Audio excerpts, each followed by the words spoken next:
Thank you. இப்போ அணி இருந்தாருன்னா படம் ஹிட்டு. பெரிய பெரிய மார்க்கெட்டிங் செலவு இருந்தால் வந்து தனியாக எடுத்து வச்சுருவார். ஒரு பாட்டு கொடுத்தாருனா போதும், படம் பட்டி தொட்டிலாம் போயிடும். இந்த ஜென்ரேஷனை ஏதோ ஒன்று பண்ணி கட்டி போட்டு வச்சுருக்காரு. அவருக்கு அவருடைய இசையும் தெரியும், அதை ரசிக்கிற மக்களையும் தெரியும், அந்த படம் பண்ணுற இயக்குநர்களையும் தெரியும், அதில் நடிக்கிற நடிகர்களையும் தெரியும்.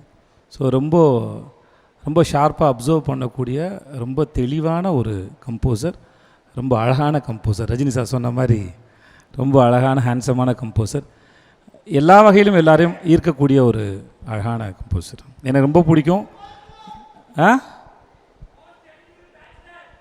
நானும் மோஸ்ட் எலிஜிபிள் பேச்சுலரா? Okay sir. ஸோ இல்லை, இப்போ என்னை பற்றி கேட்கும் தான் கொஞ்சம் பண்ணலாம். நான் ஒரு ஆளை பாராட்டிகிட்டு இருக்கேன்ல.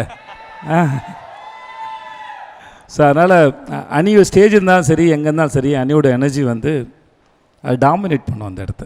இந்த சும்மா உட்காந்தாலும் சரி, இந்த அவ்வளோண்டு தான் இருக்கிறப்பல, ஆனால் மொத்த இடத்தையும் ஆக்கிரமிச்சிடுறாரு. வாழ்த்துக்கள். தேங்க்யூ விஜய் சேதுபதி. நன்றி. விருதை கொடுத்ததுக்கு ரொம்ப நன்றி. நான் ரொம்ப சந்தோஷப்படுறேன் அன்றைக்கி நான் அந்த விருதை கொடுத்ததுக்கு. தேங்க்யூ.